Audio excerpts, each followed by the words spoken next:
네, 안녕하세요. 반갑습니다. 송정희 성우와 함께하는 우리 시마투 선생님들 수료 낭독회를 열도록 하겠습니다. 마르크 로제 장편소설 그레고아르와 책방 할아버지 낭독하는 사람이라면 이 책을 모를 리가 없을 텐데요. 오늘 우리 선생님들께서는 이 책으로 낭독회를 준비를 하셨습니다. 어, 먼저 우리 반 한 3개월 동안 같이 오면서 정말 멋진 언니시죠? 우리 멋진 언니 정인자 선생님께서 오프닝 열어주시겠습니다. 박수로 맞아주세요. 정인자 선생님 나와주세요. 멋진 언니. 네, 감사합니다. 안녕하세요. 저희는 봄이 손짓하던 3월부터 송정희 성우님께 낭독을 공부하고 있는 아직은 이름 없는 조용한 낭독가들입니다. 조만간 이름을 갖는 순간 결코 조용하지 않을 모임이기도 하지요. 조촐한 저희 낭독회에 함께 해주신 여러 선생님들 환영하고 진심으로 감사드립니다.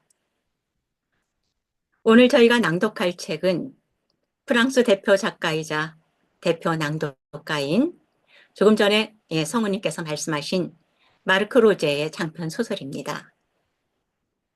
저희들은 책의 활자를 눈으로 보면서 작가의 고뇌를, 번역가의 애정을 낭독으로 입체감을 살리고자 그동안 많은 노력을 해왔습니다.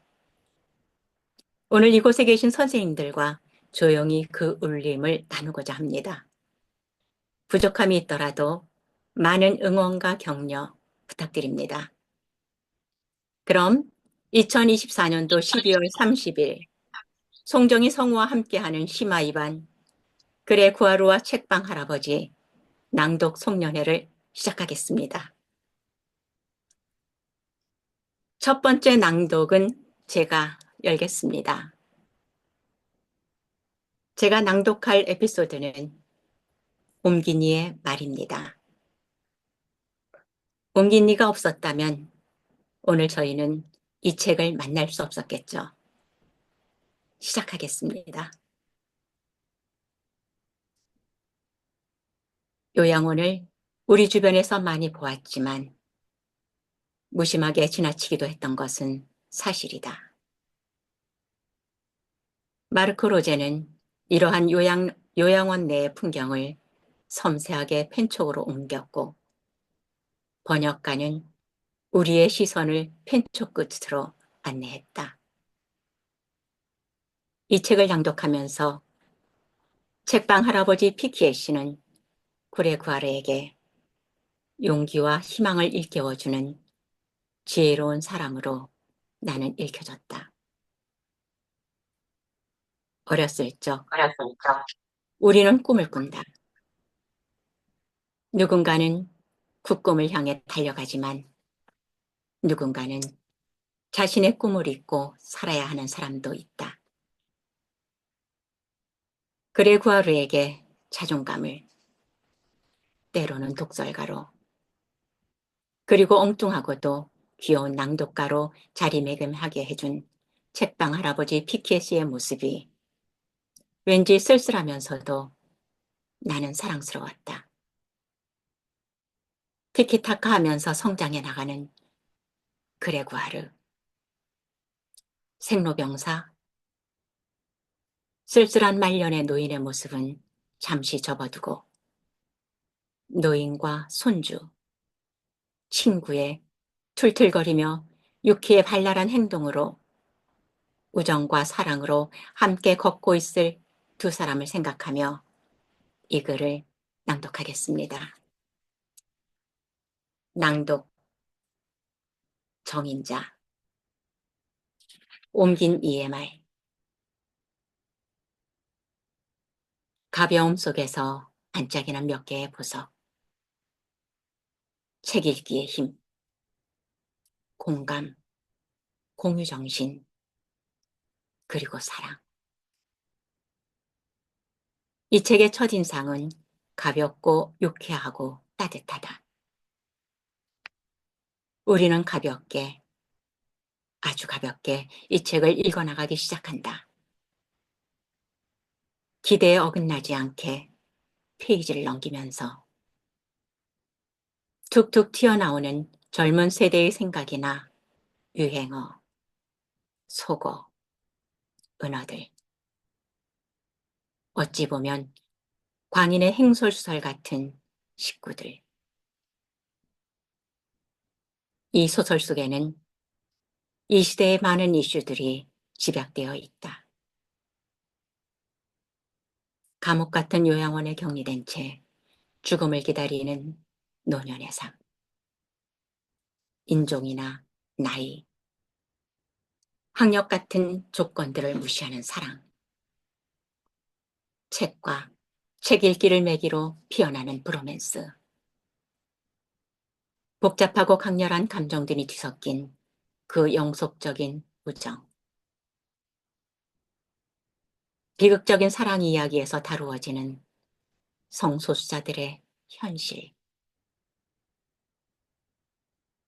세상이 규정해 놓은 울타리를 벗어난 인간들은 어떻게 살아야 하는가? 그 규정은 과연 얼마나 의미가 있는 것인가라는 문제.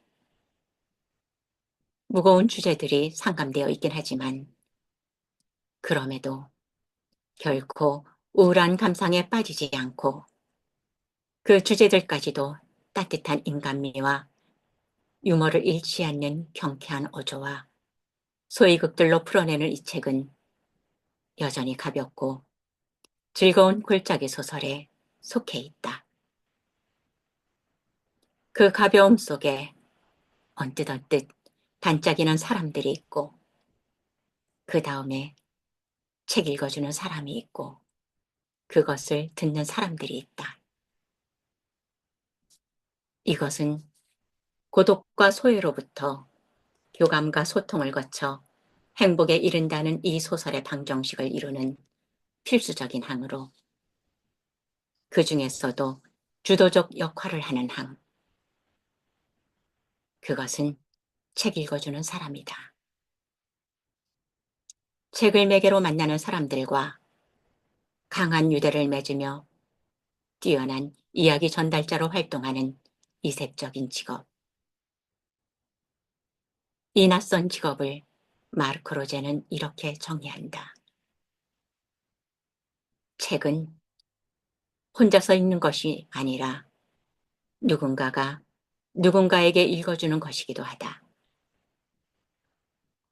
책 읽어주는 일은 사람과 사람을 서로 이어주는 일이며 문학은 인간적 접촉을 위한 하나의 구실로 북카페나 서점, 도서관, 요양원 같은 곳에서 이루어지는 접촉이라고 말한다. 이 책의 등장인물들은 대체로 소외받은 사람들, 소수자들이다. 소리 없이, 날성 없이 죽어가는 공간 속에 살고 있던 노인들은 낭독을 통해 열광과 기쁨을 되찾으며 어린아이들처럼 즐거워하고 청자들인 거주자들, 직원들, 방문자들 모두가 동시적인 공감으로 행복해한다. 결과적으로 모두의 삶을 더 나은 삶으로 변화시킨다. 문학과 책 읽기가 쇠락하는 신체와 정신에 얼마나 많은 것을 할 수 있는지를 확인시켜주는 그 긍정적인 변화들.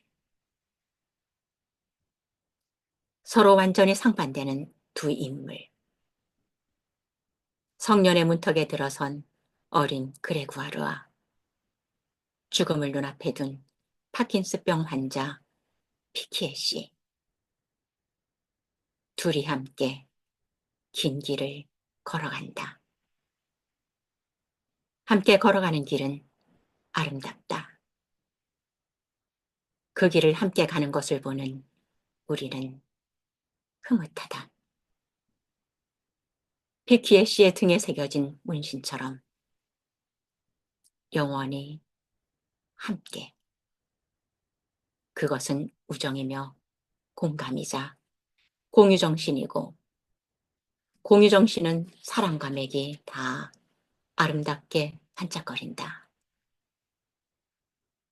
이 소설은 저 너머의 타인들과 연결되고 우리 자신과 접촉하는 또 하나의 행복일 것이다. 윤미연. 인사를 못 드렸습니다. 제 낭독은 여기까지입니다.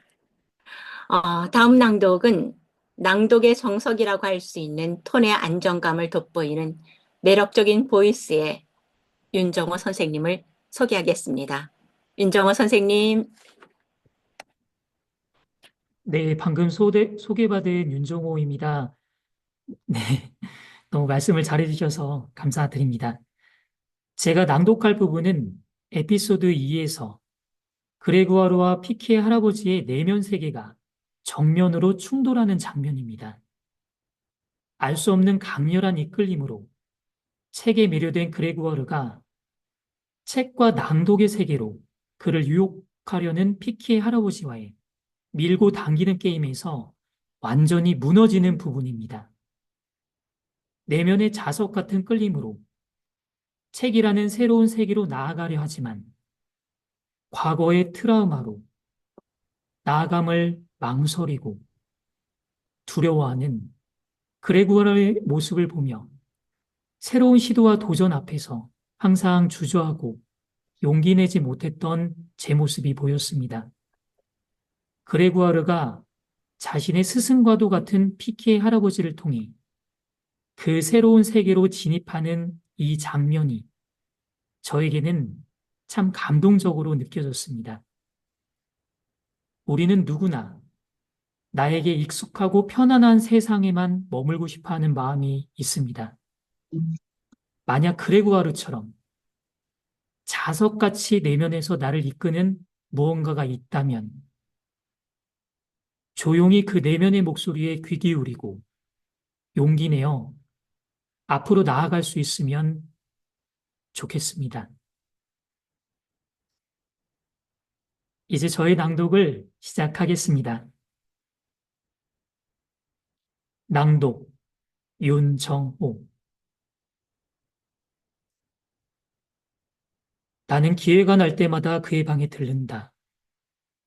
일이 끝나면 녹초가 되지만 자기 방 안에 틀어박힌 책방 할아버지가 자석처럼 나를 끌어당긴다. 정말 이상한 일이다. 하루에 한 번은 그 방에 가야 한다. 나는 정확히 무엇을 찾고 있는 것일까?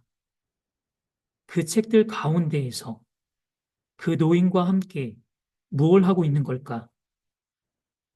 게다가 나는 그 책들을 만지거나 펼쳐보지 않으려고 조심한다. 무엇이 두려워서? 나도 모르겠다. 틀림없이 학교에서 겪은 트라우마 때문일 것이다. 책방 할아버지는 나에게 책 얘기는 입도 뻥끗하지 않는다. 이건 우리 사이의 게임이다. 나는 그에게 책 읽기요? 됐거든요. 하는 태도를 보이는 척하고 그는 털끝만큼도 나를 설득하려는 의도가 없는 척하기. 졸업한 지 2년이 넘었는데도 학교 하면 곧바로 내 머릿속에 책이 떠오른다. 단 한 페이지도 넘기지 못하고 나를 질리게 만들던 그 책들. 그런데 그 책들이 이제 나를 매료시킨다. 피케 씨는 내심 흡족해하고 있을 것이다. 틀림없다. 하지만 나는 당장 쉽게 무너지지 않는다. 우리의 싸움은 암묵적이다. 우리는 이런 현상을 즐기고 그래서 앞으로도 몇 주는 이 상태가 더 지속될 것이다. 내가 무뚝뚝하고 시건방진 목소리로 이렇게 말할 때까지는. 피케 씨, 당신은 책을 읽지 않는 하루는 헛되다는 말씀을 자주 하시는데요. 제가 피케 씨를 알게 된 이후로 책 읽으시는 모습은 한 번도 본 적이 없는걸요. 내가 바보 같은 말을 한 게 틀림없다. 그의 침묵이 적어도 30초는 계속된다. 더 이상 그를 쳐다볼 엄두가 나지 않는다. 미안해 할 필요 없어. 그다지 상냥하진 않지만 정확한 지적이긴 하니까. 그래, 나는 더 이상 책을 읽지 않아. 이제는 책을 읽을 수 없게 되었거든. 내 손을 보렴. 손이 떨리는 걸 봐. 그래, 네가 무슨 생각을 하는지 알아. 독서대 위에 손을 올려놓을 수는 있겠지. 하지만 내 눈이 책을 읽는 걸 포기하게 만들어. 녹내장이 왔거든. 아무것도 도움이 안 돼. 안약도, 레이저 수술도. 커다란 글씨로 전자책을 봐도 소용없어. 난 할 만큼 했지. 하지만 독서는 이제 완전히 물 건너갔어. 나에게 남은 건 음악뿐이야. 나는 아무런 말도, 아무런 행동도 할 수가 없다. 나는 더 이상 움직이지 않는다. 최대한 작게 몸을 움츠린다. 피케 씨는 안락 의자 옆에 놓아둔 CD 플레이 쪽으로 오른손을 내밀어 CD1의 플레이 버튼을 누른 뒤 볼륨을 최대로 높인다. CD 플레이어에 불이 들어온다. 초록색 형광 글씨가 오른쪽에서 왼쪽으로 연이어 지나간다. 말러. 교향곡 제5번. 아다지에토. 죽음. 탄식. 내가 왜 이런 소리를 하고 있지? 음악에 대해 쥐뿔도 모르면서. 어쨌든 지루한 음악이다. 고리타분한 음악. 그런데 이상하게도 나는 완전히 무너진다. 가슴이 미어지는 듯하다. 무엇보다 창피하다.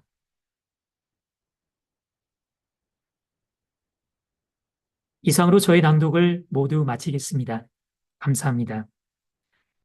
다음에 낭독해 주실 분은 김민영 선생님입니다. 낭독의 세계로 처음 들어가는 그레고아르를 만나실 수 있는데요. 편안하고 따뜻한 목소리의 소유자, 김민영 선생님을 모시겠습니다. 윤정호 선생님의 멋진 낭독 잘 들었습니다. 감사합니다. 그레구아르가 앞치마 위생모를 벗어던지며 피케의 할아버지에게 뛰어올라가는 모습에서 저의 첫 낭독의 설레임을, 호밀밭의 파수꾼을 뚜걱뚜걱 읽어내려가는 모습에서 나에게 낭독, 5마디로 시작한 첫 낭독의 서투름을 추억합니다. 시간이 지날수록 자신의 목소리에 반하게 될 것이다. 겨울은 겨울의 시간을 다 채우고서야 한동안 떠날 것이다. 이리 와, 안아줄게. 낭독으로 마음에 새긴 문장들로 웃고 울고 성장할 수 있었던 9개월의 시간에 감사합니다. 피케 씨, 꽤 잘했죠? 그렇죠? 낭독을 마친 제가 질문을 던지면 피케 씨는 온화한 미소로 응원의 답을 해주실 것 같네요. 이제 저의 낭독을 시작하겠습니다. 낭독 김민영 6월 첫째 주 월요일 28호실 오후 4시 50분 피케 씨는 나를 기다린다. 1층 주방, 채소 보관실 정돈을 끝마치는 일. 장미셸은 나를 놔주지 않는다. 시간이 다 됐다. 오후 5시를 알리는 소리가 들려온다. RTL 방송국의 프로그램 시작을 알리는 시그널. 장미셸이 마침내 투덜대며 말한다. 꺼져버려, 이 자식아. 나는 앞치마와 위생모를 벗어 공처럼 뭉쳐 내 사물함 안에 집어던진다. 주방 일을 할 때 신는 메이드 인 차이나 파란색 플라스틱 슬리퍼를 그대로 신은 채로 신이 나서 성큼성큼 뛰어 올라간다. 나의 구세주를 만나러 간다. 그의 방문이 반쯤 열려 있다. 들어와, 들어와. 기다리고 있었다. 준비는 다 되어 있어. 그는 안락의자에 앉아 말없이 고갯짓으로 테이블 위에 놓아둔 책을 가리킨다. 무슨 책이에요? 뒷면에 내용 요약이 있다. 나는 마음을 다잡는다. 책을 집어들고 제목과 저자를 본다. 책방 할아버지와 몇 발짝 떨어진 테이블 옆에 선 채로 나는 그가 뒷표지라고 부르는 곳에 쓰인 글을 읽는다. 지금까지 살면서 이렇게 집중해 본 적은 한 번도 없다.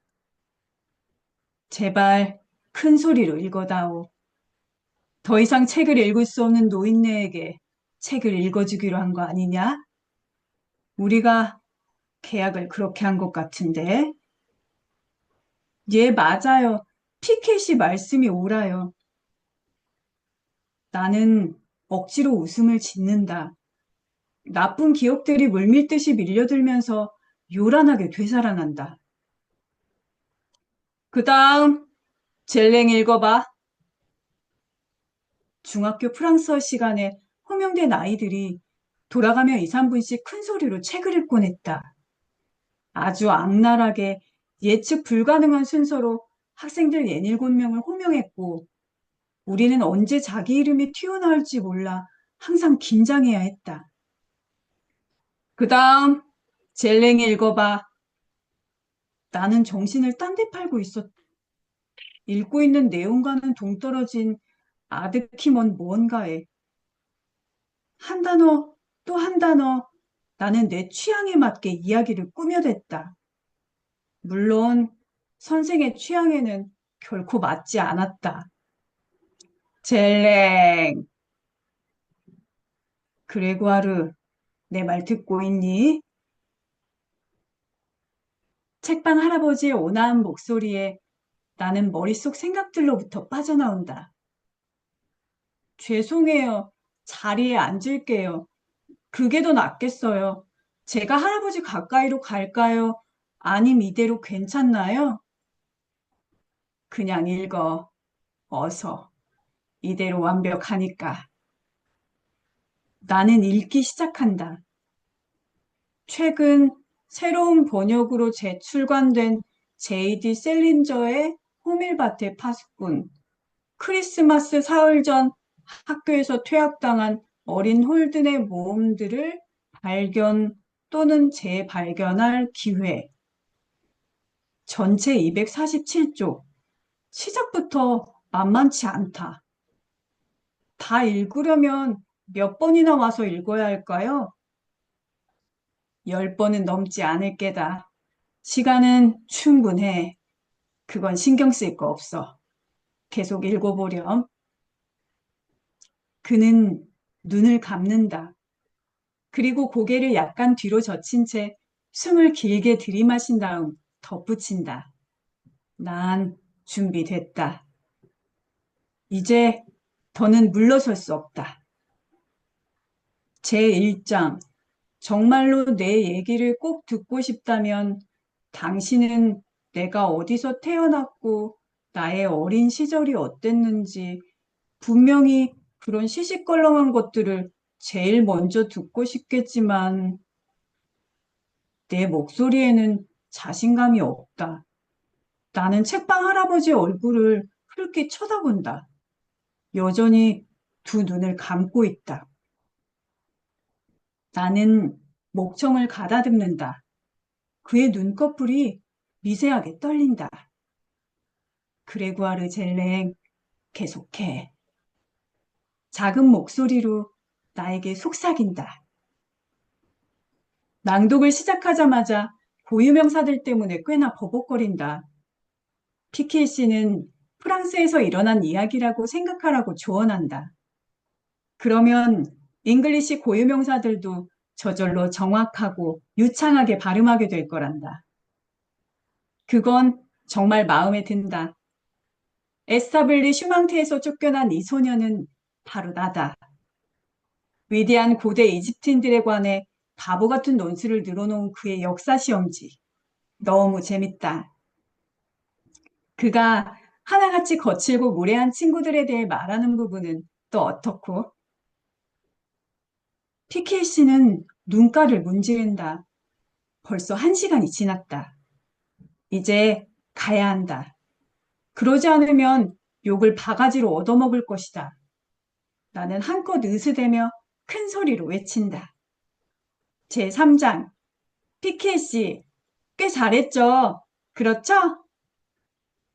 그리고 스스로 해낸 일에 놀라 벙벙해진 나는 조금 전 읽은 20페이지를 엄지손가락으로 휘리릭 넘겨본다.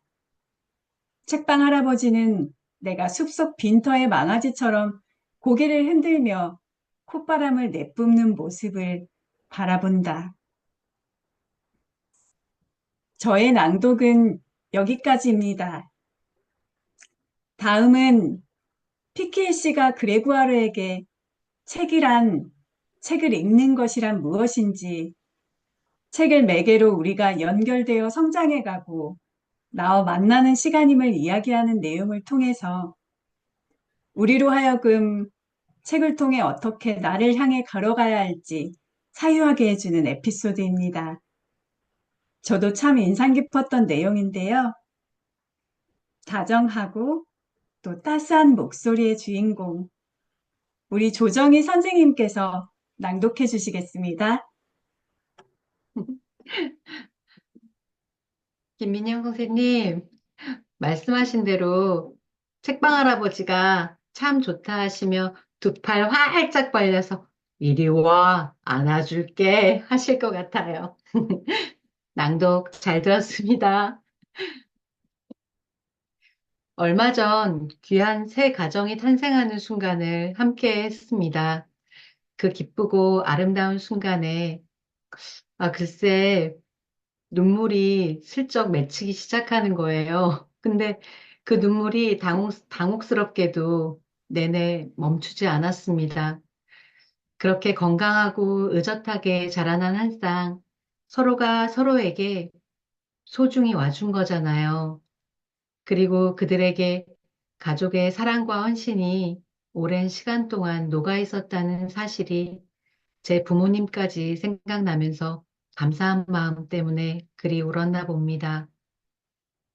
사람이 온다는 건 실로 어마어마한 일이다.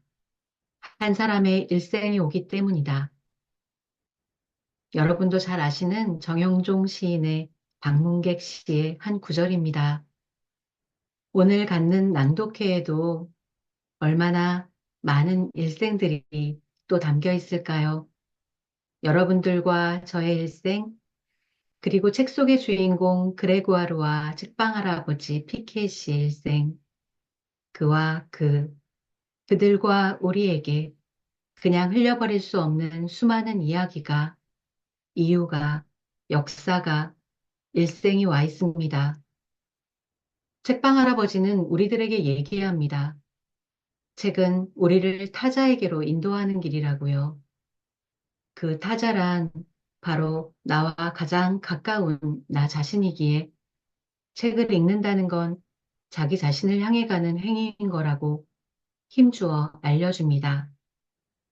그 말씀대로 그레고아르와 책방 할아버지, 그 주변의 인물들이 책을 통해 타인의 일생을 바라볼 줄 알게 됩니다. 무엇보다 서로에게 마음을 열며 사랑을 나누는 모습, 조금씩 변화하고 성장하면서 드디어 새로운 자신을 발견하고 드러내는 과정은 참 아름답습니다. 오늘 짧은 시간일 수 있지만,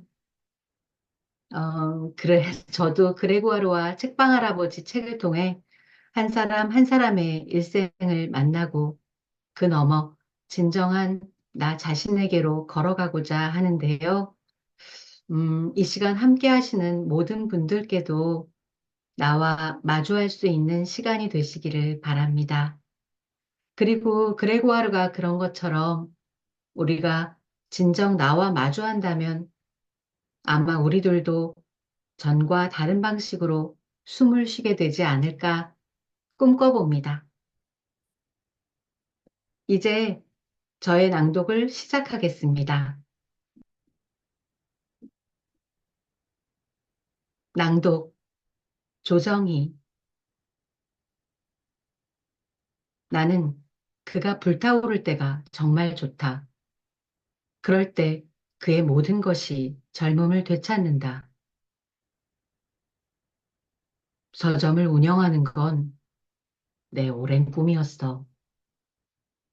책을 통해 최후의 투쟁에 대한 내 생각을 널리 퍼뜨리고 싶었지. 다 지나고 나서 보면 선명하게 보이지만 걷고 있는 당시에는 무엇이 올바른 길인지 잘 보이지 않아. 그저 본능이나 직관에 따라 걸어갈 뿐. 하지만 부르디에 바르트, 푸코, 프로이트, 마르크스 같은 많은 저자들의 책을 읽음으로써 나는 그들에게서 빛을 얻었고 그것을 다른 이들에게 전하고 싶은 마음이 생겼어. 피켓이는 더 이상 전과 같은 사람이 아니다. 파킨슨 병도 지금은 그를 괴롭히지 않는다. 그의 신체의 어느 부분도 떨리지 않는다. 순수한 열정으로 떨리는 목소리를 제외하고는. 그리고 그것이 이번에는 나를 좀 전에 그레고아르와 다른 나로 만든다. 뭔가 새로 태어나는 것 같은 느낌. 가슴께가 기분 좋게 화끈거리는 느낌이 든다. 정말이다. 나는 전과 다른 방식으로 숨을 쉰다. 네가 옳다고 믿고 확신에 가득 찬 무언가를 위해 행동에 나설 때 말이다. 타인에게는 물어보지도 않고 그를 행복하게 만들어주겠다는 짐을 품는 건 문제가 있어. 근본적인 문제가. 손을 놓는 순간 바로 그 한계가 분명하게 드러나게 되지. 예를 들어 네가 서점을 운영한다고 치자. 너는 다른 누구보다 먼저 신간을 읽지. 그런데 남들보다 먼저 읽고 무엇이 중요하고 무엇이 중요하지 않은지 결정하는 건 시건방진 짓이야. 무슨 자격으로 그걸 결정해? 무슨 권리로 이 책보다 저 책이 좋다고 추천하는 건데. 그런 행위의 정당성은 어디서 온 거지?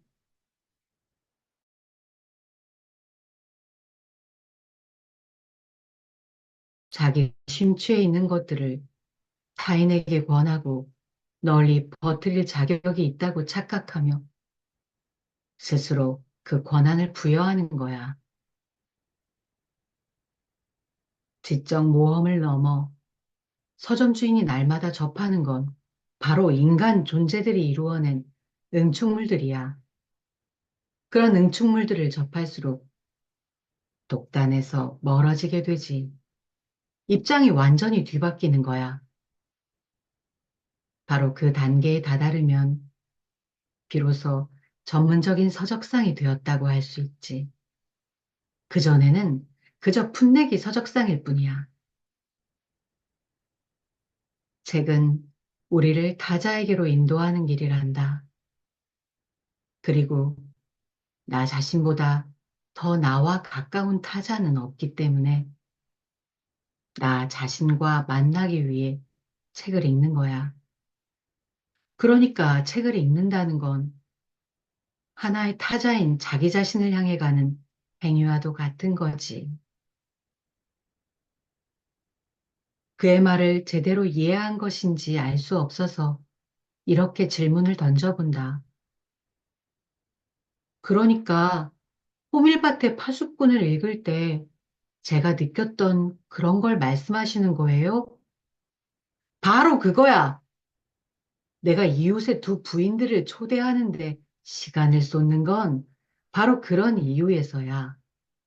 지금 이렇게 너하고 시간을 보내는 것도 같은 이유이고.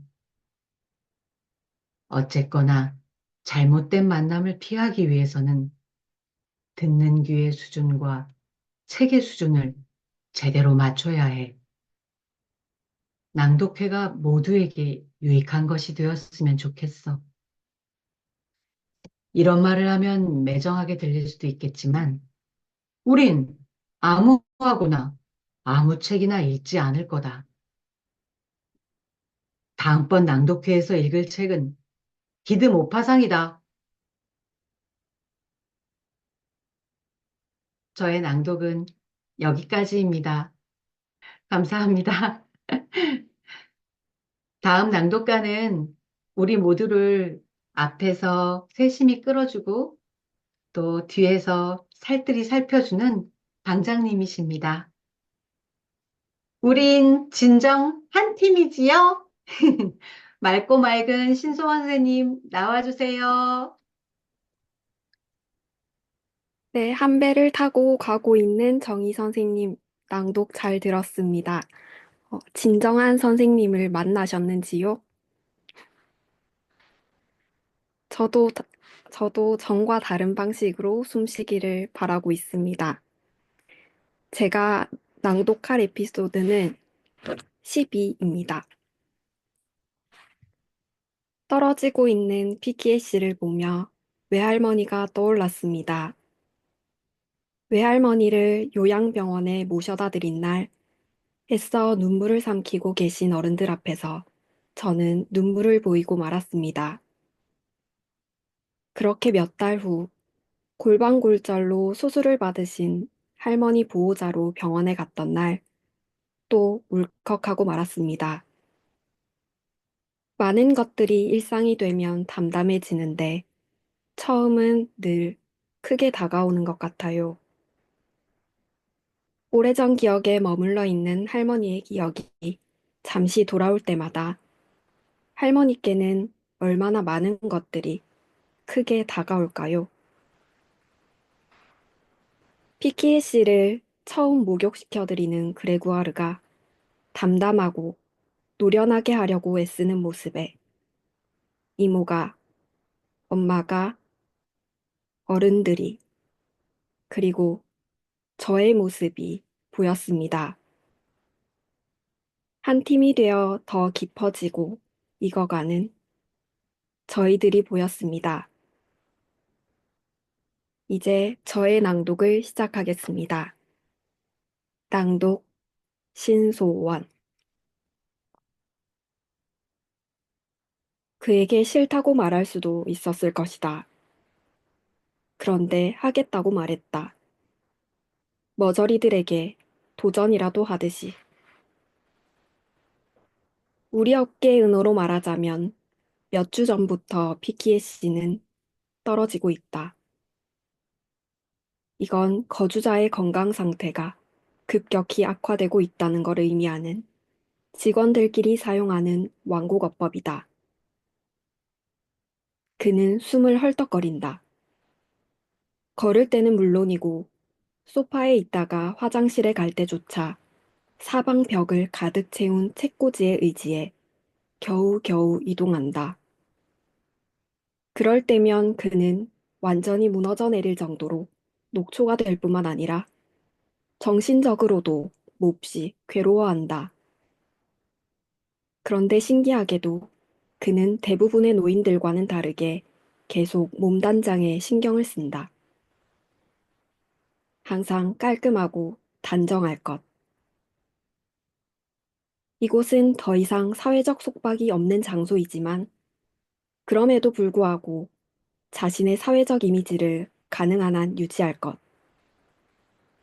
매일 샤워하는 건 그가 고집하는 최소한의 행위이다. 제3자의 도움이 꼭 필요한 처지가 되었지만 그는 정말 피치 못할 경우에만 도움을 요청한다. 그레구아르, 그는 자기가 바라는 바를 말할까 말까 주저하다가 마침내 내게 털어놓는다. 목욕 말이다. 네가 좀 맡아다오. 가능하다면 오늘부터 네가 해줬으면 싶구나. 여자 보조들은 친절하긴 하지만 시선이 부담스러워. 그걸 견디는 건 정말 고역이야. 나는 아무 말도 하지 않는다.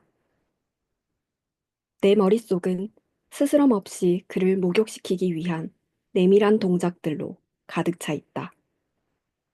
어떻게 해야 하나?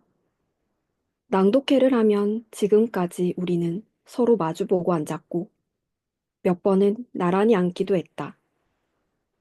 하지만 우리 교류의 근간인 언어, 책을 통한 접촉 이외에 실제적인 접촉은 전혀 없었다. 그런데 이제 우리는 서로 신체 접촉을 할 것이다. 아니, 더 정확하게는 나는 옷을 입은 채로 샤워기 아래 벌거벗은 피키에 씨를 만질 것이다. 어쩌다가 이렇게 되었을까? 너에게 날 주물럭거려 달라는 게 아니야. 나도 아직은 내 불 아래 직접 비누칠을 할 수 있어. 네가 해줄 건 내가 서 있는 동안 넘어지지 않게 자빠져서 머리가 깨지지 않고는 더 이상 손이 닿지 않는 곳을 씻을 수 있게 도와주는 거야. 가령 등이나 다리 같은 곳 말이다. 이젠 몸을 굽힐 수가 없게 되었어.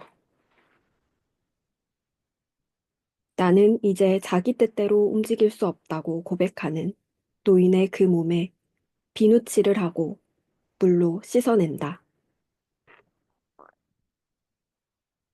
우리는 결국 자기 자신에 대해 하나의 이상적인 이미지만을 간직하지. 그리고 사진이 바로 거기에 딱 들어맞아. 사람들은 현상된 사진 속에 예전 자기 모습을 보면서 자신이 아름답다고 생각하거든.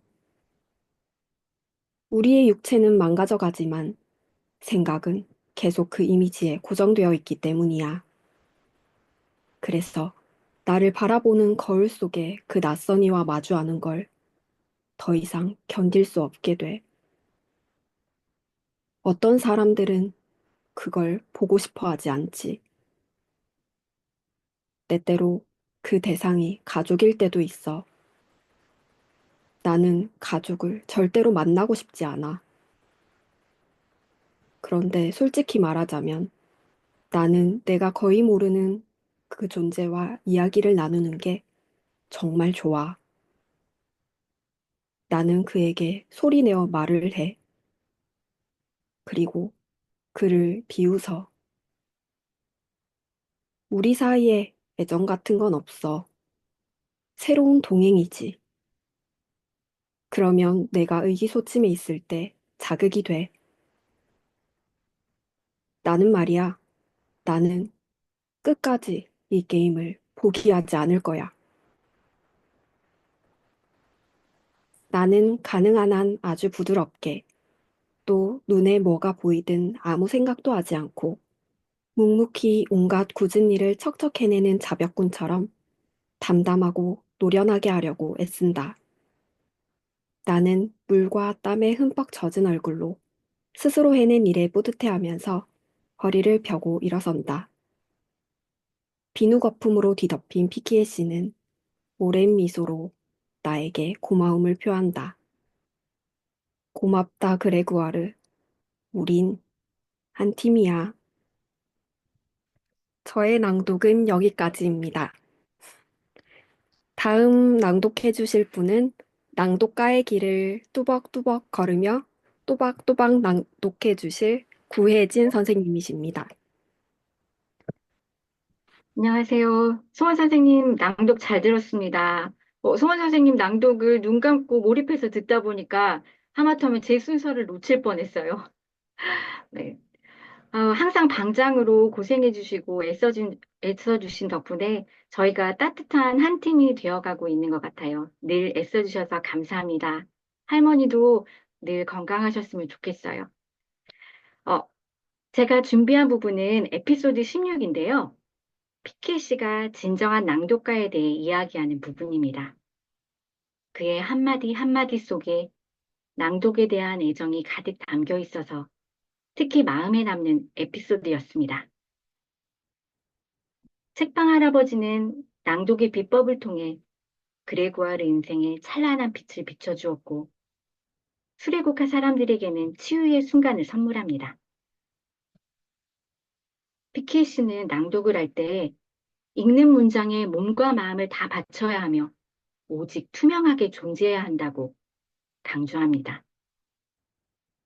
그는 오로지 책의 내용만이 밝게 빛나야 한다고 말합니다. 낭독을 배우면서 어느새 심화2 수료까지 오게 되었지만 여전히 어떻게 해야 진정한 낭독가가 될 수 있을지 어렵기만 합니다. 마치 달팽이처럼 느린 초보 낭독가이지만 낭독의 길을 뚜벅뚜벅 걸어가며 제가 느낀 낭독의 기쁨과 즐거움을 함께 나누고 싶습니다. 피케 씨가 전하는 메시지를 따라 저의 낭독도 누군가의 영혼에 닿을 수 있는 날이 오기를 바라봅니다. 이제 저의 낭독을 시작하겠습니다. 낭독, 구혜진.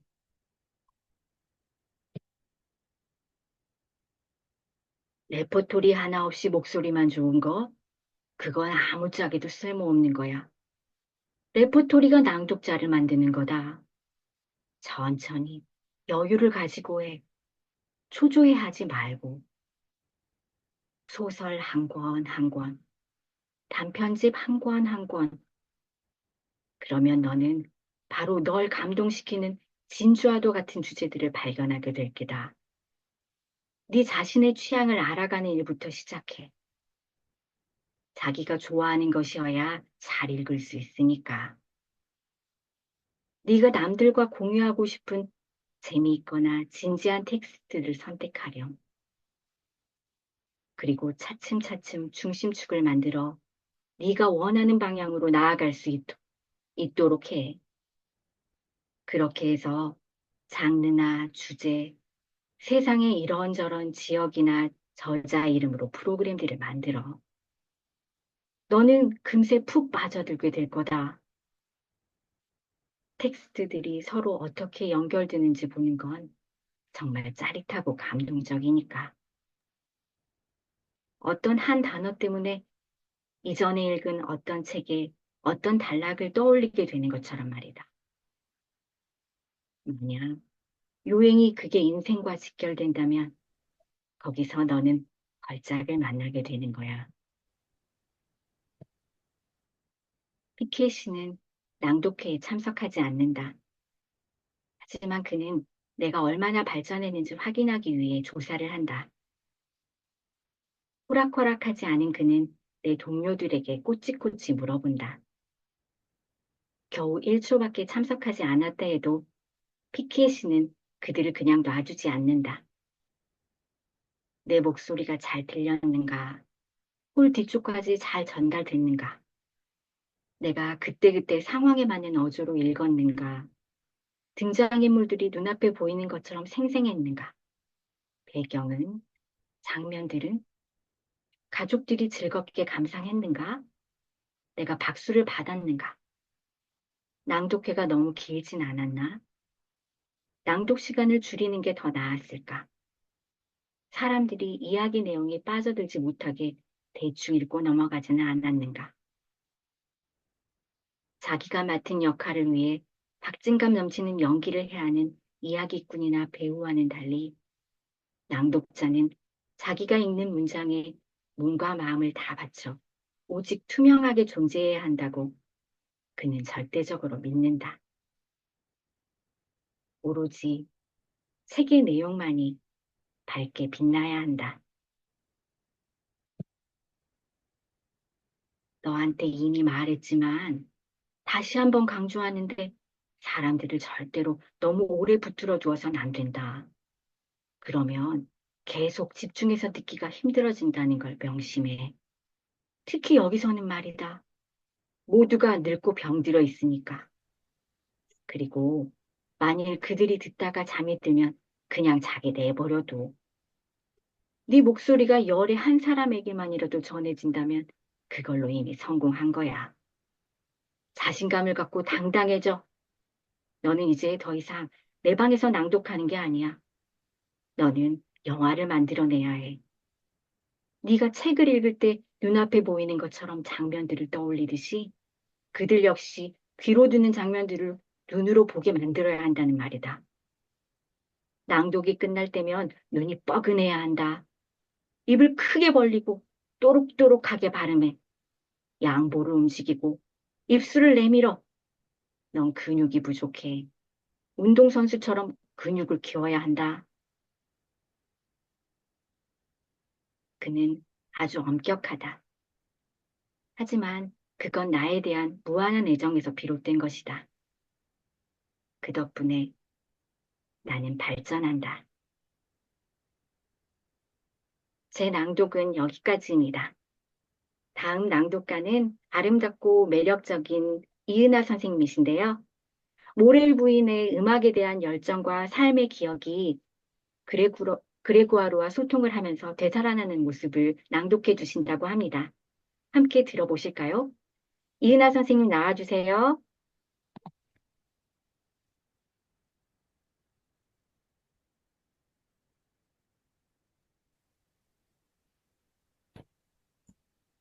감사합니다. 제가 선택한 이야기는 에피소드 19번입니다.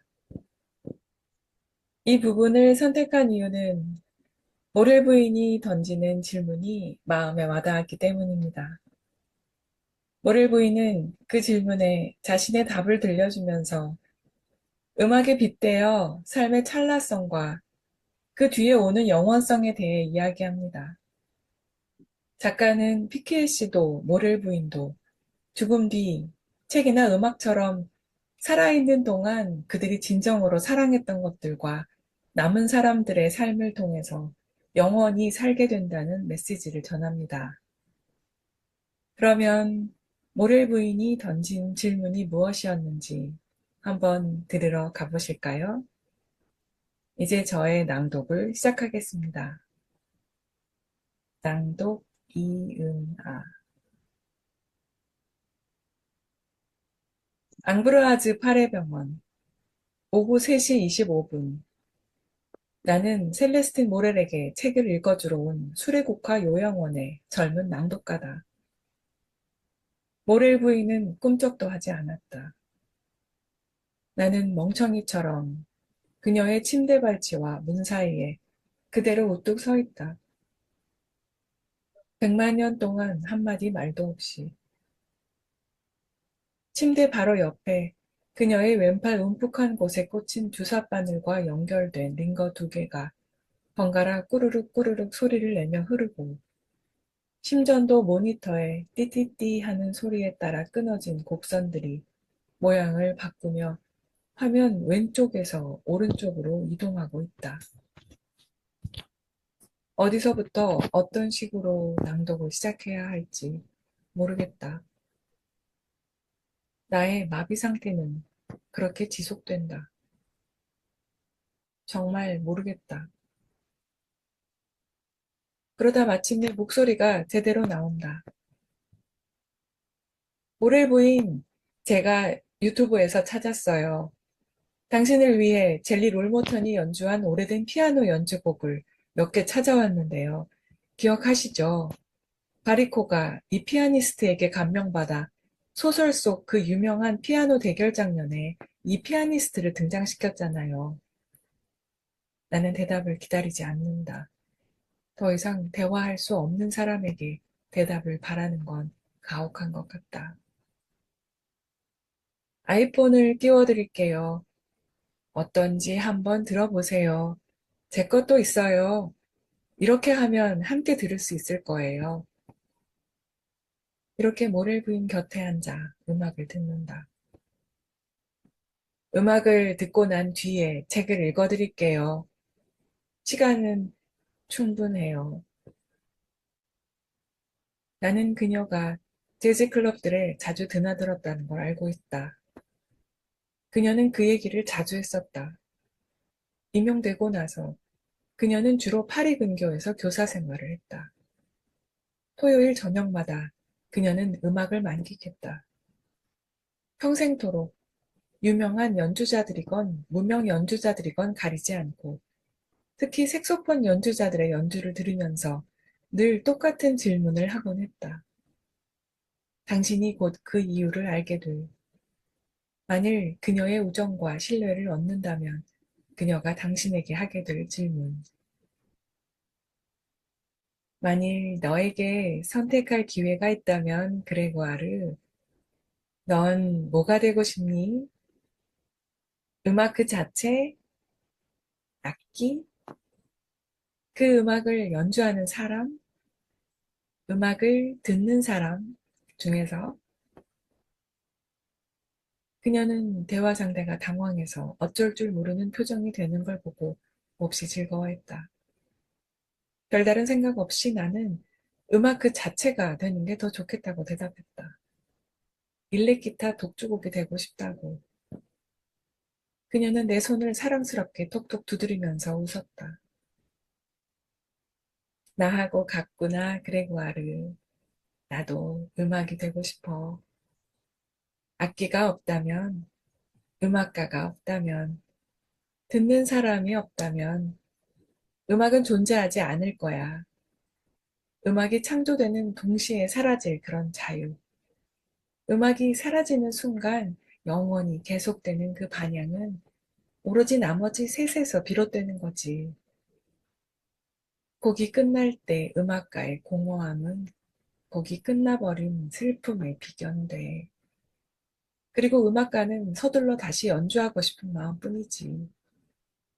악기는 푸른 하늘에 애원하는 메마른 호수처럼 더 이상 존재하지 않는 행복으로 감동받으려 하는 사람처럼 텅 비어 있어. 오직 음만이 미래도 과거도 없는 순간이야. 인간에게는 불가능한 절대적인 현재. 거기에 스며들 수 있는 건 오직 한 조각의 음악뿐이란다. 어제와 오늘 그리고 내일은 거기서 주변 공기에 단 하나의 독창적인 떨림으로 표현되지. 그녀는 눈꽃 같은 목소리로 그 말을 했다. 자기 방, 자신의 끈덕진 고통들을 잊고 있었다. 자신의 추억 속으로 되돌아가 있었다. 젤리 롤 모터는 맹렬한 기세로 건반을 누빈다. 나는 그녀의 손목에 손가락을 대고 건반을 살짝 두드린다. 그녀가 종이에 적어 부탁했던 대로 수레국화의 그 그레고아르는 끝까지 그녀와 동행하리라는 걸 알려줘야 한다. 그녀가 내 신호를 포착했다. 아니, 그녀는 포착하지 못한다. 그렇건 말건 상관없다. 나는 내가 이곳에 있는 것으로 만족한다. 계속 이 일을 해나가는 것, 그것이 나의 애도 방식이다. 셀레스틴, 나는 당신에게 내 슬픔을 낭독해 줄 것이다. 바리코의 장엄한 작품을, 피아니스트 노베첸토, 나는 책을 펼친다. 배 위에서 보낼 2시간의 여정이 시작된다.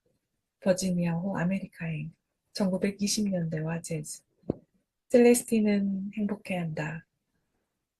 나는 알고 있다. 나는 녹초가 되도록 그렇게 되낸다. 이 책이 결코 끝나지 않았으면 좋겠다. 제 낭독은 여기까지입니다.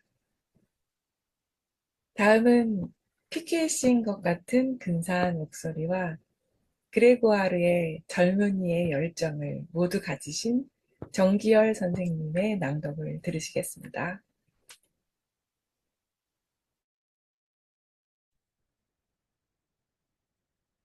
네, 이은하 선생님 잘 들으셨습니다. 진짜 그 빛나는 목소리로 독보적인 낭독을 들려주셨습니다. 제가 준비한 에피소드는 25장입니다. 그레고아르가 첫 낭독 방송을 터뜨리는 장면입니다. 변기를 활용한 수레국화는 불꽃놀이처럼 낭독이 소통으로 확산되며 모두의 놀이가 되는 신호탄이 됩니다. PKC가 그레고아르에게 그랬듯이 저도 성우님의 특별한 낭독 훈련을 경험했습니다. 저는 인내가 필요한 치유의 시간을 가질 수 있을까 싶어 낭독을 배우기 시작했습니다. 그런데 성우님은 아이러니하게도 멋지게 소리를 내어 읽는 것이 낭독이 다가 아니라 침묵이 있어야 한다라고 하십니다. 이때부터 저의 인내력의 핵심은 침묵이 되었습니다. 책 나에게 낭독에서 성우님은 침묵의 중요성을 이렇게 강조합니다. 문장에서는 포즈가 필요한 공간들이 있어야 한다. 시작과 끝이 있고 마침표와 말줄임표, 쉼표 뒤에 공간이 필요하다. 문장과 문장 사이, 문단과 문단 사이, 제목과 본문 사이에서도 충분히 침묵하는 시간을 누려야 한다. 스스로 훈련을 해봅니다. 한 문장을 끝까지 읽고 충분한 여운을 느낀다. 묵독으로 다음 문장을 빠르게 이해한다. 소리내어 읽으며 낭독의 깊이를 음미한다. 혼자 깨닫게 됩니다. 침묵은 낭독의 호흡을 이끄는 언어이며 한 문장을 온전히 소화했다는 책임감을 고요 속에서 느끼게 됩니다. 오직 낭독의 침묵으로 마음을 다스릴 수 있게 되었습니다. 이제 저의 낭독을 시작합니다. 낭독 정기열.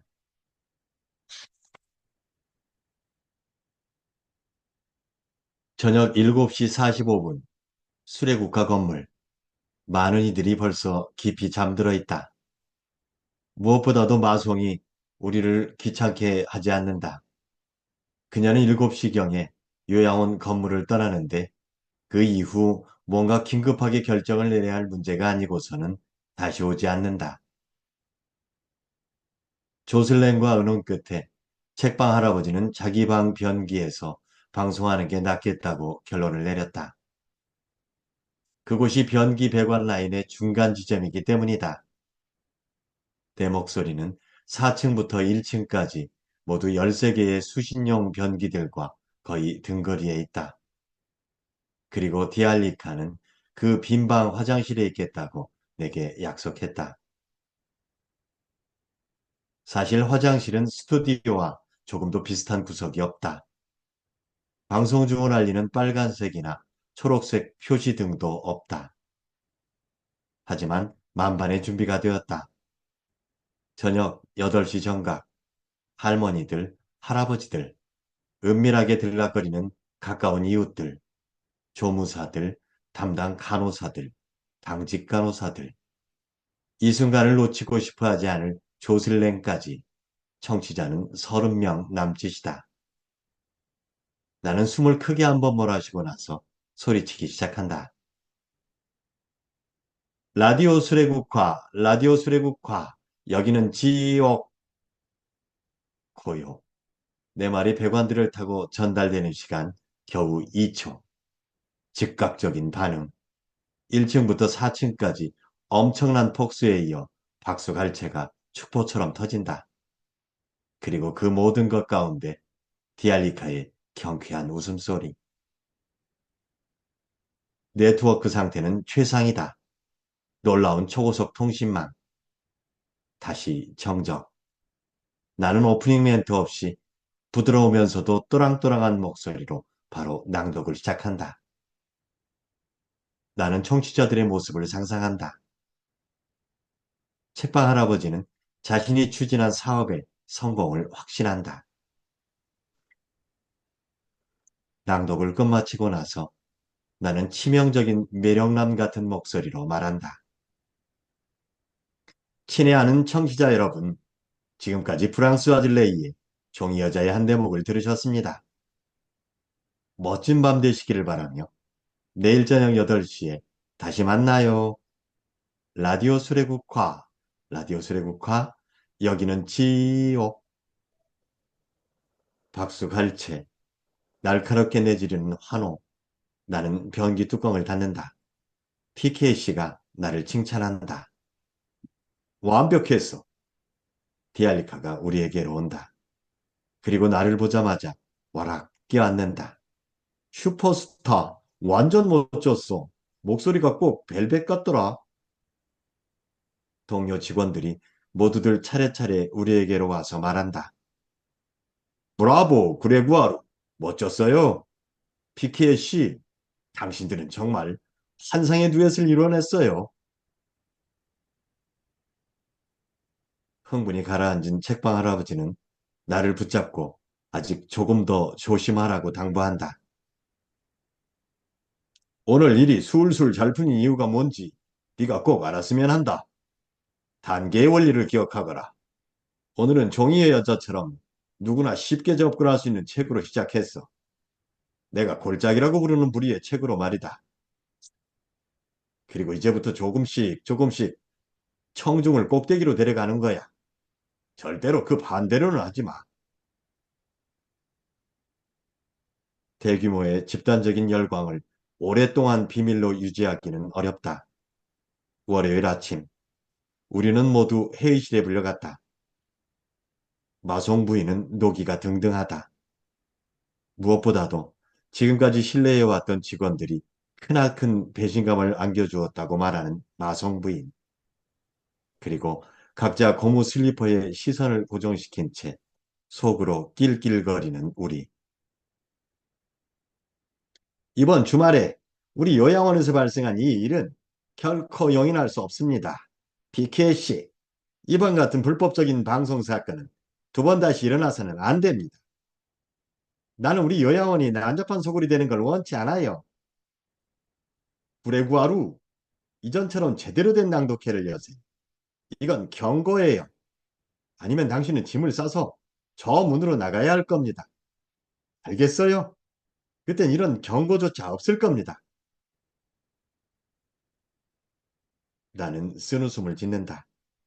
그 소동에 관한 소문은 시내에 쫙 퍼진다. 그 여자는 죽었다 깨어나도 절대로 이해하지 못해. 라고 피케 씨는 고집스레 말한다. 그녀는 우리가 자신의 수리국화를 먹여 살리게 될 거라는 걸 모르나 보지. 이곳에서 사람들이 깔깔대며 웃고 산다는 게 마침내 알려질 거라고. 그러면 우리 덕분에 수리국화 입주율이 100%가 될 텐데 말이야. 저의 낭독은 여기까지입니다.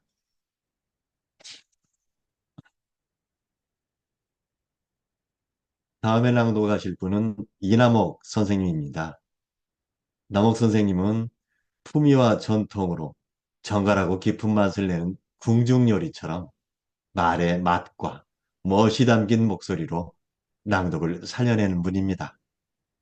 이제부턴 남옥 시간, 맛깔스러운 목소리에 빠져보실까요? 와, 잘 들었습니다. 여기는 술의 국화, 낭독이 빛나는 밤, 정기열이었습니다. 제가 고른 이 에피소드는 그레고아르가 피케 씨를 만나면서 내면의 힘이 얼마나 강해졌는지를 단적으로 보여줍니다. 사회적 약자였던 그에게 천군만마를 얻게 한 것은 바로 낭독의 힘이었습니다. 작가는 운하라는 영역을 낭독의 세계로 빗대어 표현했습니다. 그레구아르가 운하에서 점점 더 강해져 갈 때 그를 멸시했던 다니는 물에서 허우적대며 살려달라고 애원하는 지경에 이릅니다.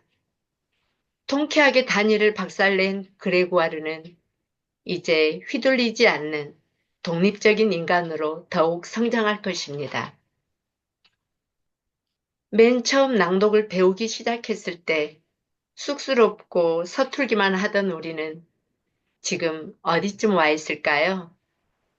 다니를 혼내주고 유유히 헤엄쳐가는 그레구아르의 뒤를 잘 따라가고 있겠지요? 그렇기를 바라며 이제 저의 낭독을 시작합니다. 낭독, 미나목. 운하에 설치된 두 수문 사이의 공간은 하나의 왕국이다. 거기서 혼자 나는 선별을 한다. 집중하면서 고립된 채. 아무 소리도 들리지 않는다. 내 숨소리밖에는. 바로 그날 누군가가 내게 자갈돌들을 던진다.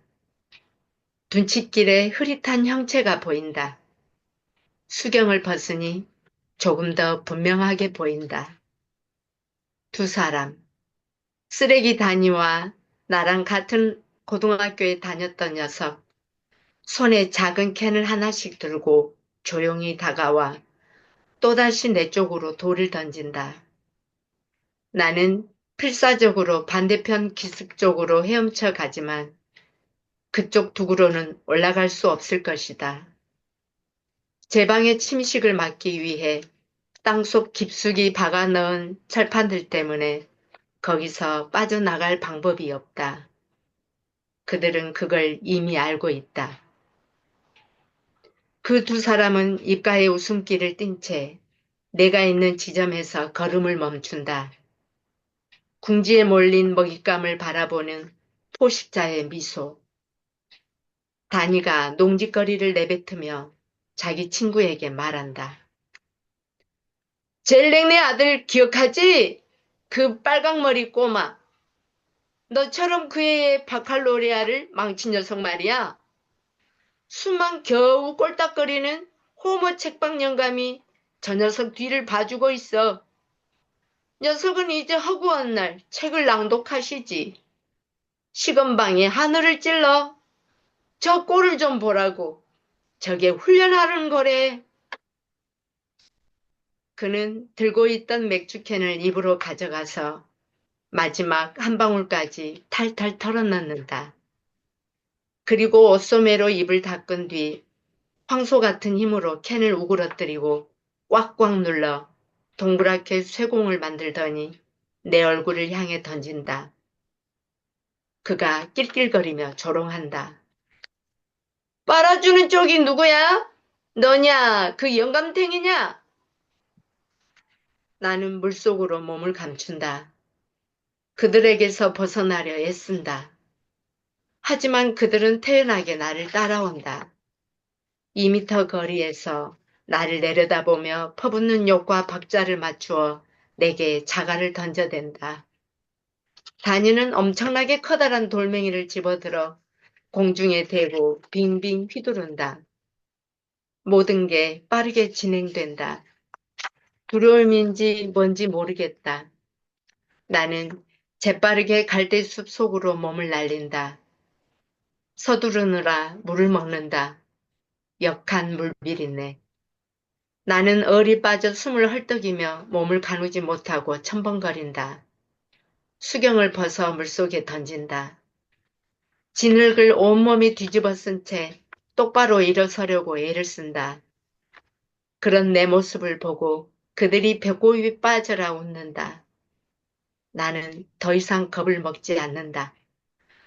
한마디만 더 짓거리면 가만 안 둘 거야. 나는 갈대숲에서 간신히 빠져나와 마침내 제 방 위로 올라온다. 화가 머리끝까지 치민 나는 다짜고짜 단위 쪽으로 달려간다. 두 팔로 그의 허리를 움켜잡고 그를 끌어안은 채 운하 속으로 다시 뛰어든다. 그는 어쩔 줄 몰라 하며 이렇게 외친다. 바보 같은 짓 하지 마! 난 수영 못한단 말이야! 쓰레기 다니는 더 이상 거들먹거리지 못한다. 운하, 여긴 나의 영역이다. 다니는 지늘게 처박힌다. 완전히 달라진 공포에 질린 목소리로 그가 애원한다. 허튼 수작 부리지 마! 빌어먹을 올라가게 나 좀 도와줘! 제 방 위에서 허우적대는 우리를 바라보고 있던 그의 친구가 이윽고 마비 상태에서 벗어나 화를 내기 시작한다. 그를 놔줘! 당장! 아깐 그냥 농담한 거야! 말도 안 되는 소리. 너는 단위가 어떤 녀석인지 제대로 모르는군. 그 자식이 하는 말은 절대로 그냥 농담이 아니야. 그는 오로지 남을 상처 입히고 모욕을 주고 상대를 제압하려고 그런 말들을 한다고. 나는 더 이상 멈출 수 없다. 나는 때린다. 악을 쓴다. 날 조용히 내버려 둬. 괴롭히지 마. 난 내가 책을 읽어주고 싶은 사람들에게 책을 읽어주는 거야. 그리고 그들은 나에게 대가를 지불해. 그러니까 입 닥쳐. 닥치라고. 다니는 두 팔을 버둥거린다. 그는 덜 얻어맞기 위해 안간힘을 쓰며 방어한다. 그러다가 마침내 시커먼 물속에 처박힌다. 그의 친구는 정신이 완전히 나가버렸다. 젤랭! 그만둬! 이제껏 누구도 내 이름을 그런 식으로 소리쳐 부른 적이 없었다. 갑자기 전기에 감전된 것 같다. 나는 멈춘다. 쓰레기 다니가 진흙 속에서 네 발로 기는 모습을 본다. 다니는 이제 다시는 나에게 집적될 생각을 하지 못할 것이다. 나는 운하로 몸을 던진다. 그리고 몸을 부르르 털고 나서 진흙탕물 자취를 남기면서 헤엄쳐 간다. 저의 낭독은 여기까지입니다. 다음 낭독가를 소개하겠습니다. 공감력이 뛰어나서 마음을 잘 알아주고 곁에 있으면 든든한 버팀목이 되어줄 것 같은 분입니다. 바로 송하미라 선생님 나와주세요. 선생님, 남학생님 낭독 너무 잘 들었습니다. 저희 영화 한 편 본 것 같아요. 그래서 너무 생동감 있는 낭독 잘 들었습니다. 제가 낭독할 부분은 에피소드 30입니다. 방금 전 에피소드에서 내면의 힘이 강해진 걸 보여준 그레고아르가 자신의 낭독 스승인 피키에 씨와 대등하고 당당하게 논쟁을 펼치는 인상적인 장면입니다. 책 속 히어로를 묻는 피키에 씨의 질문에 나무라 답하며 자신도 모르게 뻗어나가는 생각을 조리 있게 얘기하는 성장하는 낭독가 그레구아르.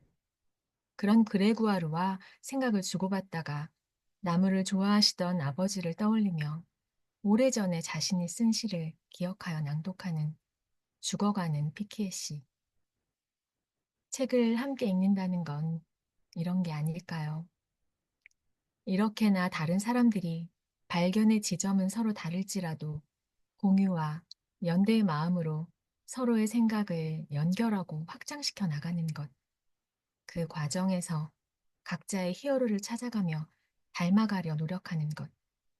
지금 같은 혼란스러운 시대에 더욱 소중하고 필요한 과정인 것 같습니다. 이제 저의 낭독을 시작하겠습니다. 낭독 송하미라. 모리스 준부아의 1914년의 사람들 17번째 낭독회 제1차 세계대전 당시 당대의 젊은 작가가 하루하루를 세세하게 기록한 일기. 피키에 씨는 나에게 아주 솔직하게 털어놓는다. 이 시기의 이야기에 나는 언제나 매료되었단다. 나는 공포를 읽는다. 그 어떤 선생도 나에게 결코 가르쳐 줄 수 없었을 전쟁의 모습을 발견한다.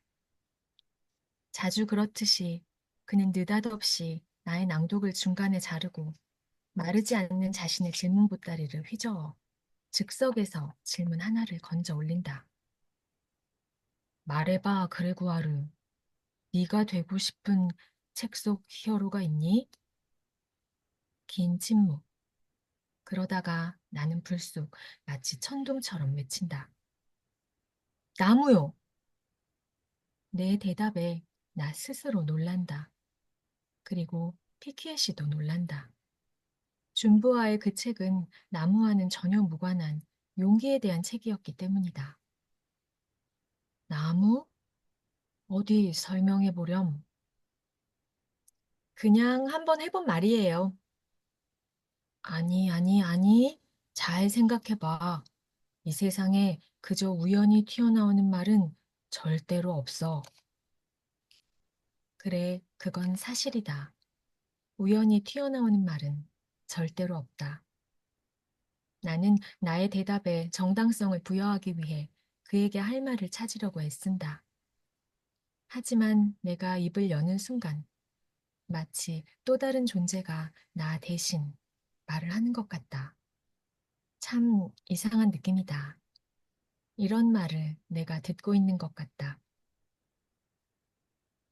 저는 나무들을 좋아해요.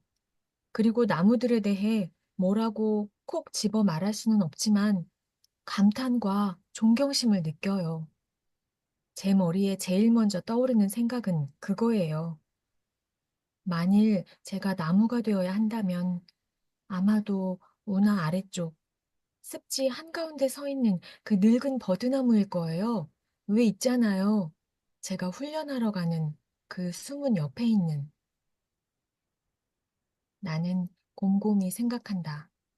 그리고 잠시 그 모습을 그려본다. 내 머릿속에 그 모습이 아주 선명하게 떠오른다. 나는 지금 이 방에서 빠져나간 듯한 텅 빈 눈으로 그 어느 때보다 생각에 깊이 잠긴 채 말을 잇는다. 그 나무는 유일해요.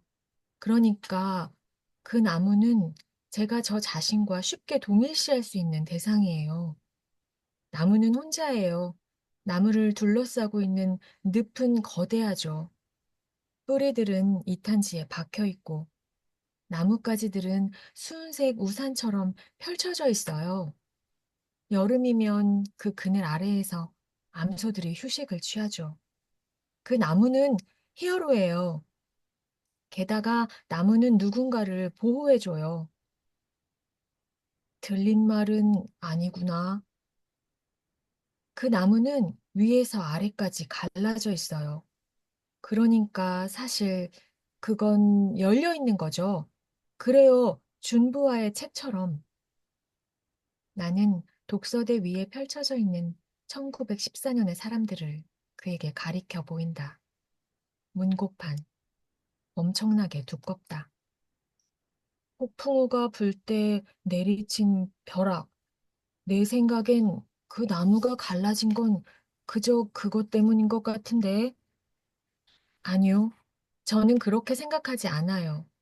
그것보다는 오히려 기생생물들이 서서히 그런 홈을 만든 거라고 봐요. 작은 애벌레나 섬유소를 개걸스럽게 먹어치우는 뭐 비슷한 것들이요. 그 나무의 중심은 썩어서 한쪽은 빨갛고 다른 한쪽은 흰색이에요. 그리고 각 부분은 거의 완벽한 대칭을 이루면서 땅 쪽을 향하고 있죠. 두 개의 줄기를 휘무지해서 뿌리가 되는 걸 보면 나무는 마치 코로 땅을 헤집고 다니는 맥을 닮았어요. 나무는 빨아들여요. 흡수해요. 뭐라고 표현하든지 간에요. 나무라는 게 원래 그런 거잖아요, 피키에 씨. 그건 전쟁이에요. 잔인한 전쟁과는 다른 전투, 인간성과 무관한 전투. 골짜기 텍스트들과 우리가 이 책에서 읽는 그 모든 공포들과는 무관한 전투. 그 나무 앞에서 웃지 마세요, 할아버지.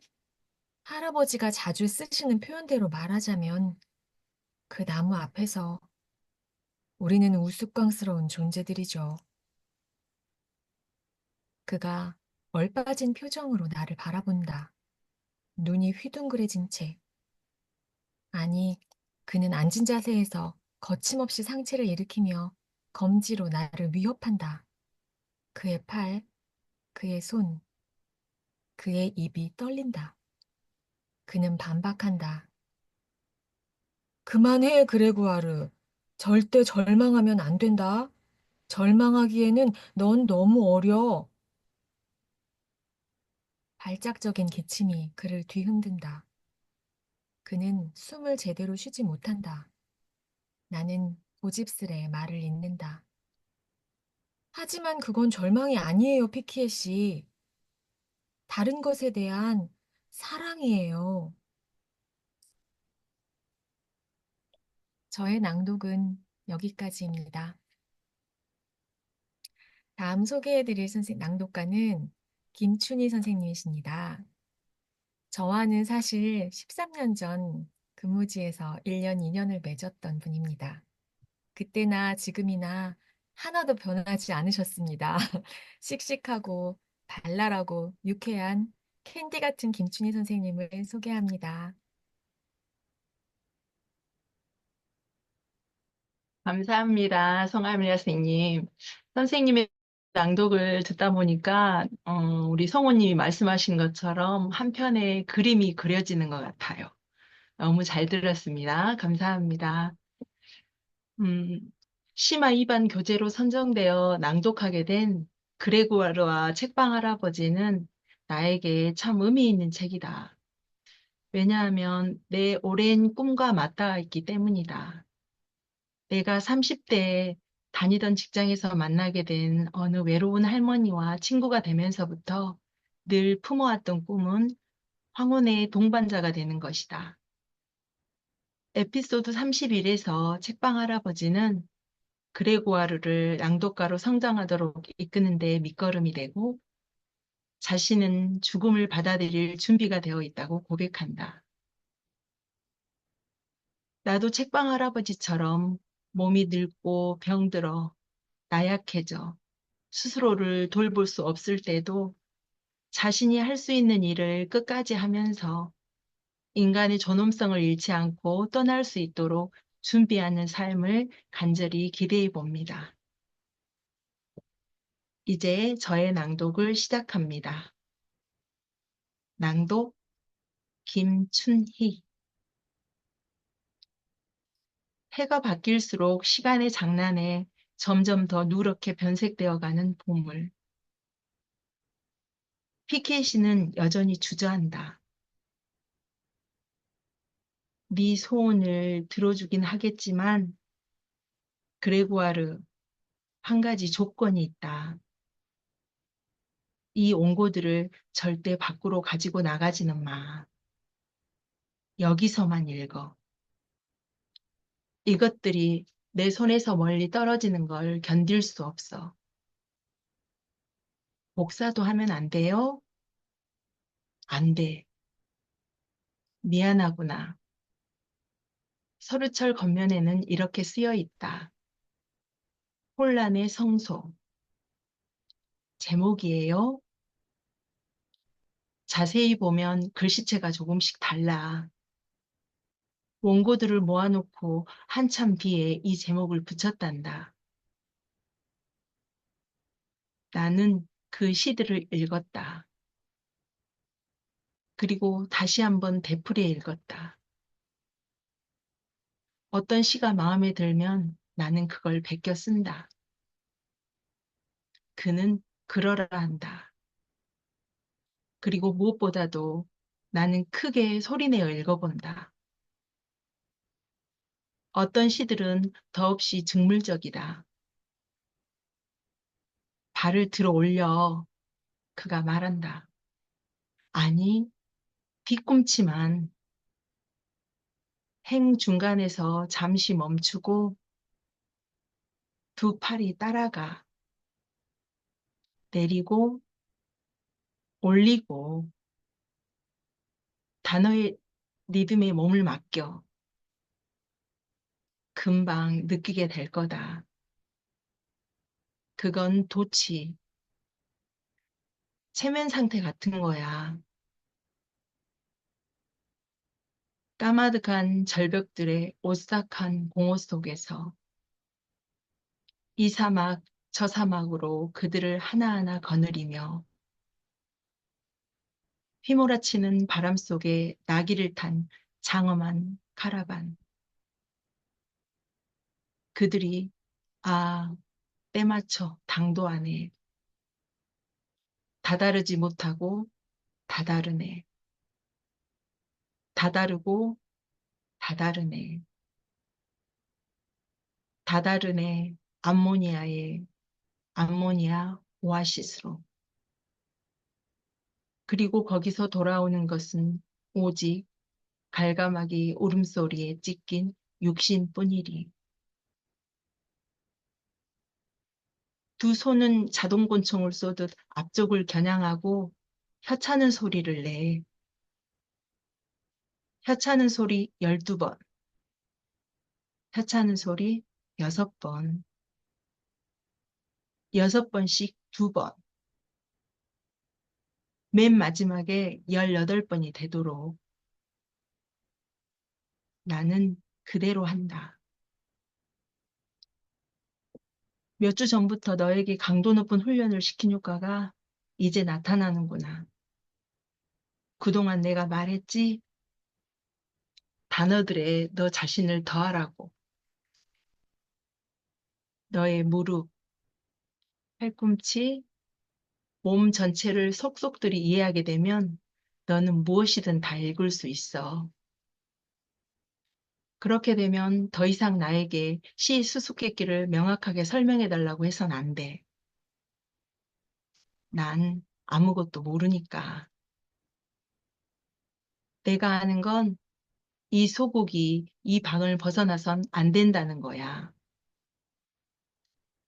그레고아르, 날 봐. 동의하니? 나는 고개를 끄덕이며 알겠다고. 그의 허락 없이 그의 방에서 나가는 건 아무것도 없을 거라고 그에게 확인시킨다. 나는 얼마 못 가 죽을 거야. 내 시신은 화장해달라고 부탁해놨다. 그리고 기양하는 거, 내 책들과 자료들도 함께 불태워달라고 했어. 자료들. 그건 그가 자신의 시들을 가리킬 때 사용하는 용어다. 그 위대한 황제들에 대한 얘기 들은 적 있지? 황제가 죽으면 황제의 호위병, 황후와 호궁들, 군대를 그의 시신과 함께 땅에 묻었다가 다시 파내어 화장하게 했지. 그가 웃는다. 자주 하는 웃음이다. 안심해라. 나는 어느 누구에게도 나의 영광을 위해 목숨을 바치라고 요구하지 않을 테니까. 대신 이 모든 건 불태우지 않으면 안 돼. 내 책들과 자료들이 나의 호위병이고 황후와 호궁들이자 나의 군대야. 그리고 이 모든 걸 불태우면 누가 알아? 내 유골과 뒤섞인 이것들의 재가 어떤 나무에 거름으로 쓰일지. 제지 공장에다 내 유골을 뿌려달라고 하는 건 뻔뻔한 얘기일까? 망상이겠지? 그레고아르, 아, 모르핀 만세. 나의 이 과대 망상이 마침내 이루어진다면 만들어지는 과정에서 내 존재가 그런 식으로 뒤섞여 탄생하게 될 수많은 책들. 공연의 마지막을 스스로 결정할 수 있는데도 그걸 포기하는 건 안 될 말이지. 이런 요양원의 문턱을 넘어오면서 품을 수 있는 계획은 그것뿐인데 말이야. 나는 어째서 이 감옥 같은 곳에 들어올 수밖에 없는 신세가 되기 전에 내 집에서 생을 끝낼 용기를 내지 못했을까? 뭐가 그리 두려웠던 건지. 안녕하세요. 이제 난 준비가 되어 있어. 저의 낭독은 여기까지입니다. 다음 낭독은 책방 할아버지의 마지막 소원이었던 알리에노르 타키텐 여왕께 그레고아르가 책을 읽어주는 것이지만 지금은 아름답고 낭낭한 목소리의 주인공 정정화 선생님의 목소리로 들어보도록 하겠습니다. 정정화 선생님 나와주세요.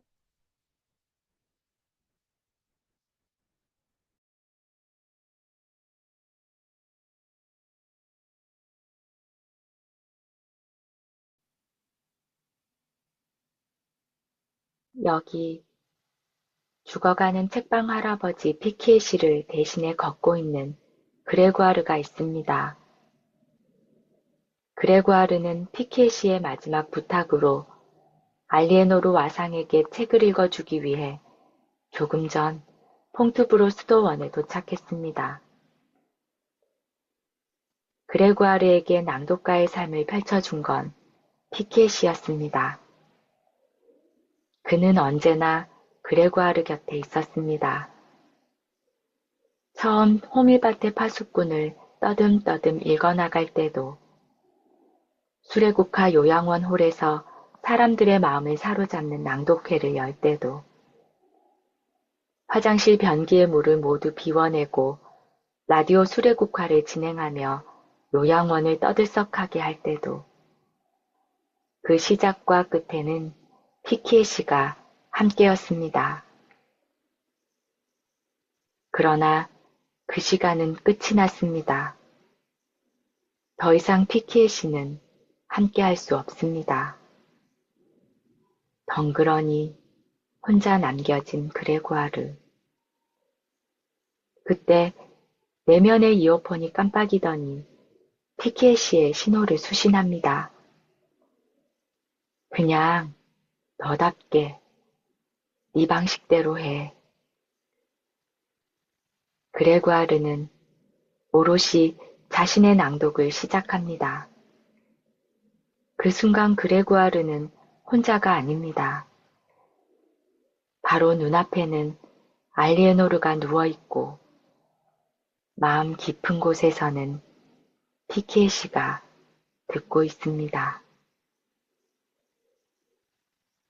낭독이 시작되는 순간 혼자여도 결코 혼자가 아니라는 걸 보여주는 이 부분이 퍽 인상 깊었습니다. 이제 저의 낭독을 시작하겠습니다. 낭독가 정정화.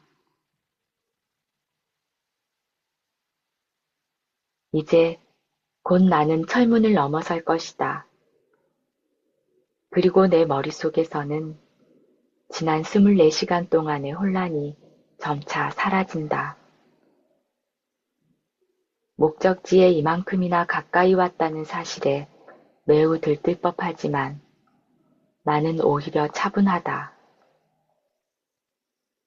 책방 할아버지의 마지막 뜻을 받드는 건 오롯이 내 몫이다. 나는 알리에노르 와상에게 책을 읽어줄 것이다. 알리에노르 다키텐, 폐하, 제 말이 들리시나요? 피키에시는 책방 주인이었어요. 피키에시는 당신을 찬미했어요. 당신은 그를 매료시켰어요. 하늘을 향해 펼쳐진 당신의 책은 그에게 깊은 감동을 안겨줬습니다. 모든 이들이 각자 자기 관점에서 당신에 관해 글을 씁니다. 자신의 가정이나 추측으로 이러쿵 저러쿵. 아마도 알리에노르는 틀림없이 알리에노르는 그런데 피키에 씨는 오직 한 가지만을 보았습니다. 당신이 책 읽는 걸 좋아했다는 것. 당신의 메시지는 명백하다는 것. 그런데 피키에 씨와 저의 의견이 갈라진 건 바로 당신에게 읽어드릴 책의 종류 때문이었답니다. 그는 제가 당신에게 장준혜의 소설 장미의 기적을 읽어드리길 고집했어요. 저는 이해가 가지 않았죠. 저는 판타지 장르가 더 적합하다고 생각했어요. 마틴의 얼음과 불의 노래. 저는 이 책이 당신 마음에 들 거라고 확신합니다. 권력, 정복, 공포, 그리고 긴 연대기. 그래서 몇몇 대목들을 골라왔었는데요. 요전날 저녁 강가에서 피케 씨가 돌아가셨다는 소식을 듣고 저는 우는 대신 제 배낭에 넣어왔던 책들을 모두 불태워버렸답니다.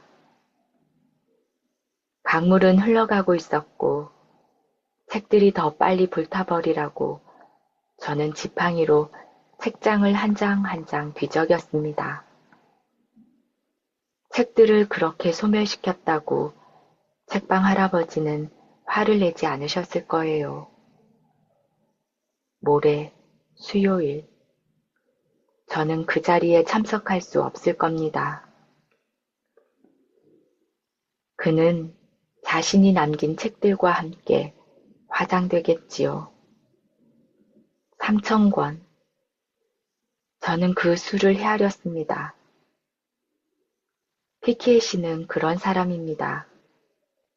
그는 가열차게 행동하는 것을 좋아합니다. 아니, 사랑했습니다. 이제 저는 그 뒤를 잇습니다. 제 스마트폰을 보세요. 모든 게 이 안에 다 들어있어요. 제가 선정한 목록을 한번 볼게요. 200편의 사랑의 시, 프랑스 작가들과 외국 작가들의 시입니다.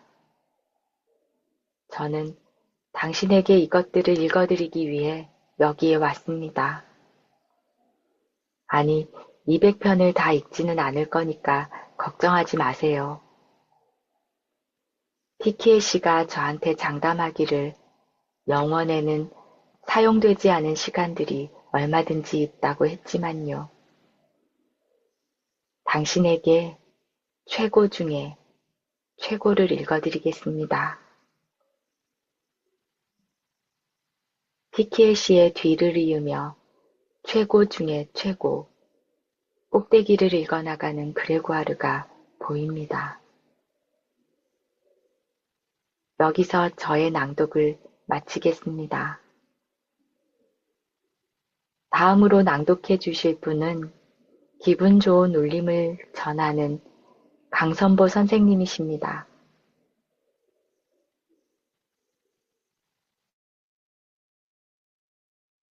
방금 소개받은 강선보입니다. 부드럽고 멋진 정정화 선생님의 낭독 잘 들었습니다. 저는 낭독을 배우면서 급한 성격을 느끼게 되었습니다. 포즈 없는 낭독은 오독과 정확하지 않은 발음, 편안하지 않은 호흡으로 낭독이 되었습니다. 송정희 선생님의 지도를 받으면서 의식적으로 낭독하다 보니 조금씩 나아지는 저를 보았습니다. 아직도 많이 부족하지만 마음은 행복합니다. 송정희 선생님 감사드립니다. 제 인생에서 파우카메야, 내게 남아있는 건 거의 아무것도 없다. 그 글귀를 확장시켜 나갈 수 있다면 당신은 그것으로 만족하겠지요. 저에게 이 문장은 중년을 접어든 저에게 안도와 여유를 줍니다. 이제 저희 낭독을 시작하겠습니다. 낭독 강선보. 너에게 엄청난 비밀을 말해줄게. 시간은 바로 너야. 시간은 여자. 시간은 우리가 그의 발밑에 앉아 알랑거리기를 원하지 망가뜨릴 드레스처럼. 아니면 파블로 네루다의 시는 어때요? 너의 머리칼, 너의 목소리, 너의 입이 고프다.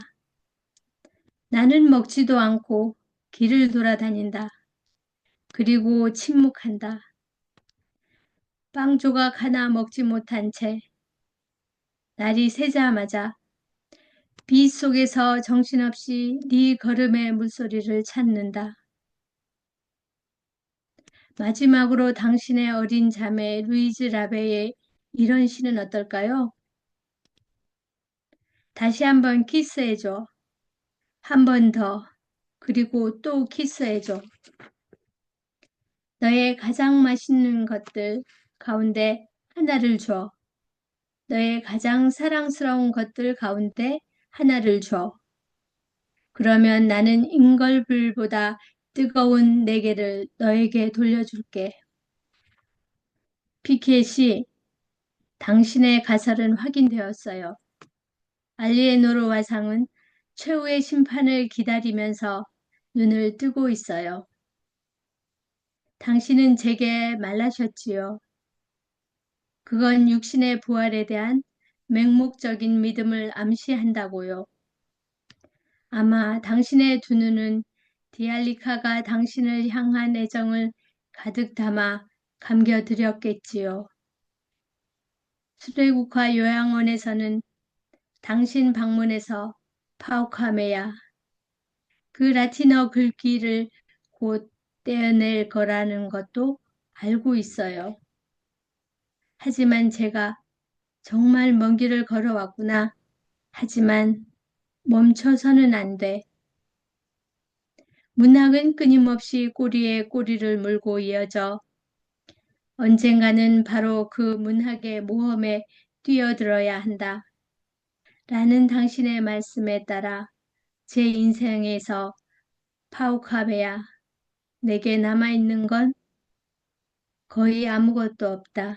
라는 그 글귀를 확장시켜 나갈 수 있다면 당신은 그것으로 만족하시겠지요. 3반에 내가 좋아하는 디알리카의 사진. 30살 생일 저녁에 찍은 환하게 빛나는 그녀의 멋진 사진과 책 몇 권,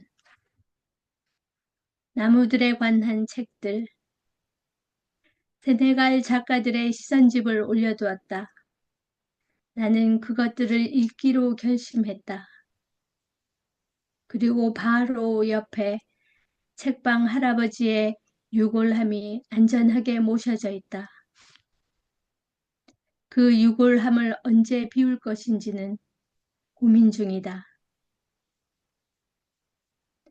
3kg이 나가는 책방 할아버지의 유분을 100g씩 30개의 꾸러미로 만들어 들킬 염려 없이 펄프 혼합 탱크 안에다 쏟아부으려면 어떤 트랩을 이용해야 하는지 나는 이미 알고 있다.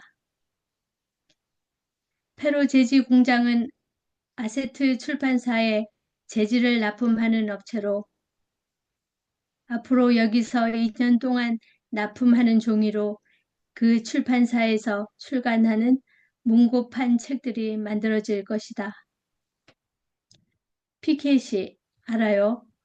당신이 농담으로 그런 말을 했었다는 걸. 이게 얼마나 이상야릇한지 한번 보세요. 반짝이는 흰색 펄프 반죽 위에 점점이 이어진 잿빛 가루의 흔적, 흰색과 회색이 대비를 이루는 흔적은 물론 순식간에 사라져버리고 이미 당신은 제 눈앞에서 만들어지는 종이에 인쇄될 이야기를 향해 천천히 흘러가지요. 저의 사수는 정말 대단한 사람이에요. 저는 그에게 날마다 새로운 것들을 배운답니다. 그가 그러는데 라티너 리버에는 나무와 껍질 사이에 있는 얇은 막이라는 뜻도 있고 그와 동시에 책이라는 뜻도 있대요. 피켓이 아직도 당신에게 더 설명해야 할까요? 저의 히어로, 그건 나무예요. 이상으로 저의 낭독을 마치겠습니다. 네, 마지막 이제 감동적인 장면까지 우리 강성보 선생님의 낭독으로 들어봤습니다. 네. 자,